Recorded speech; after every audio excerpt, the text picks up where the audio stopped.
Hi, welcome to this Tiara Talk. Today we wanted to talk about assumptions, and we are Andrea Henning, my dear colleague here, and my name is Franciska Dekker.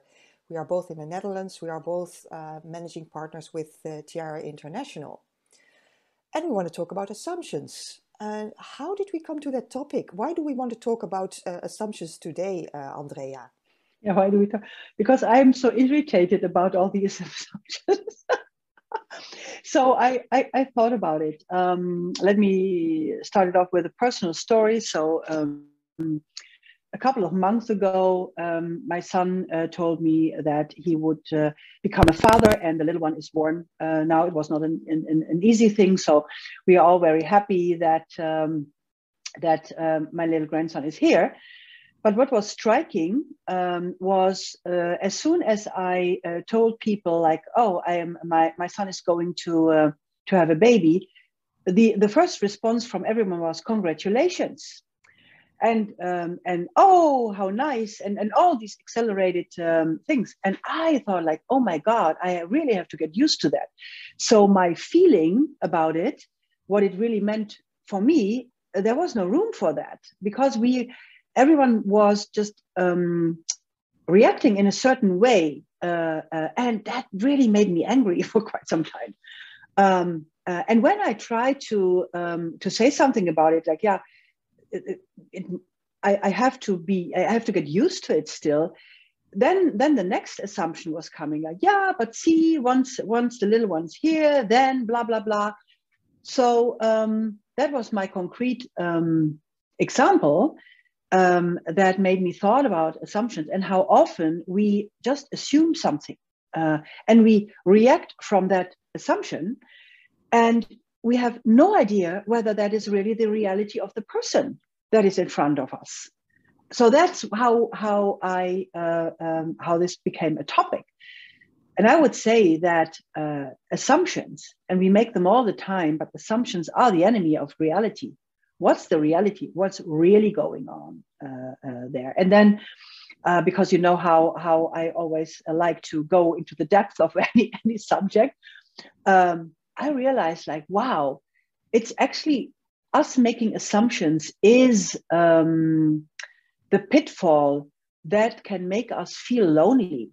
Whereas when we are able to ventilate the reality, what it's really about, we feel heard, we hear ourselves, and then we feel connected, and the loneliness dissolves. So it went pretty deep with that. It went, and it does indeed. And when I heard you talk in the beginning about how you were not being heard because other people were assuming, I sort of in parallel was thinking about, oh, where am I making assumptions? The second part of what you are sharing.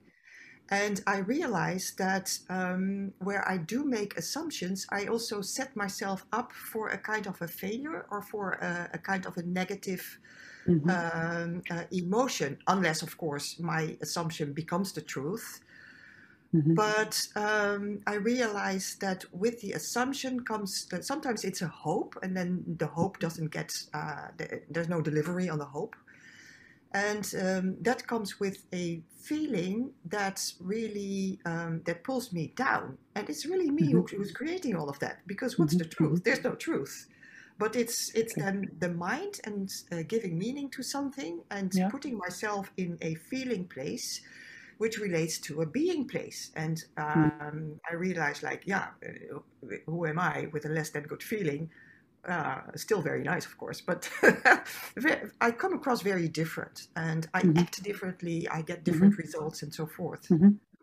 Exactly. And it's like there's a disconnect there.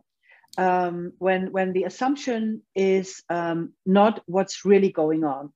So the practice that we have is to be present and to be curious, to not assume something, to maybe push the pause button a lot and being curious, what's really going on? What's the reality here?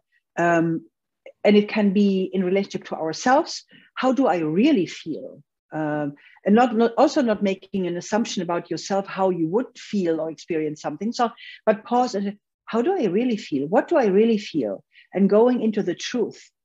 And also when someone else tells you something, to not have a reaction from a place of our reality, but like being curious, but how is that for you? Tell me about it. Yeah. So it starts really with this stepping stone of pause Mm-hmm. and notice what's happening. And in noticing what's happening includes what is it doing inside to you, to that feeling. Exactly. Place. Exactly. And then explore what's true and what's still open, what can be different.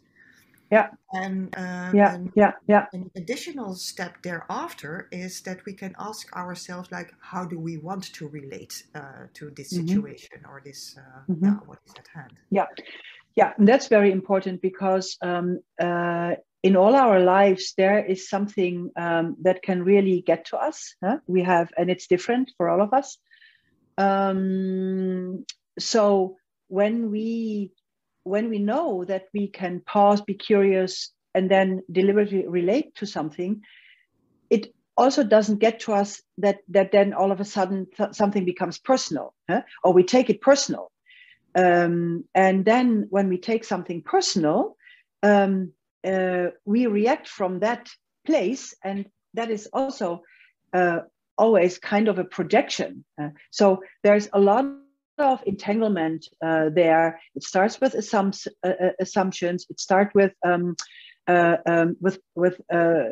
taking things personal, and all of a sudden we are in this chaotic. We can be in this chaotic situation there. Whereas when we do it differently, we stay free, and we can actually then deliberately make a choice how to respond and bring it to a next level or a different level. This is especially valuable and true in a one-on-one situation or small group situation. Or maybe, do you think it's different when we work with larger groups of people?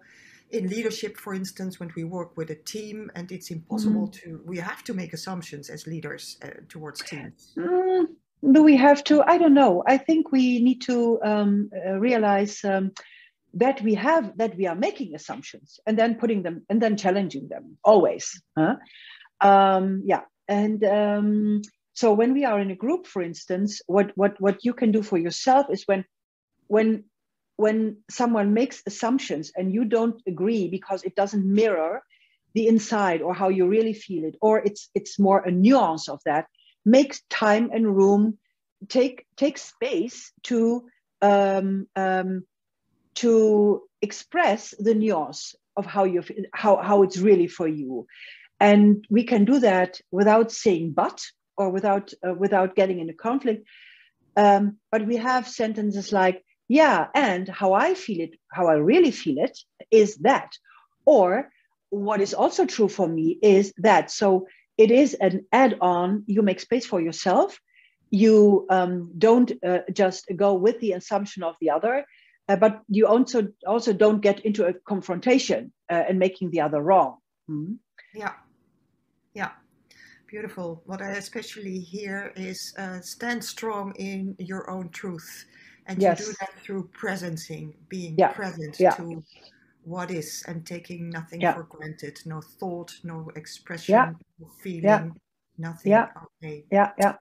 And to make it another thing is the word integrity. With that, what you just described, we take care of our own integrity without harming someone else's. But we need to be in integrity with ourselves. And if something is not completely true, we have to speak up there for ourselves.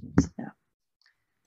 We do. Well, with that, I think that's a beautiful closure to our brief Tiara Talk today. I hope you find it inspiring when you listen. If you have a request for a certain topic that you would like to hear us thinking out loud about, then just share with us.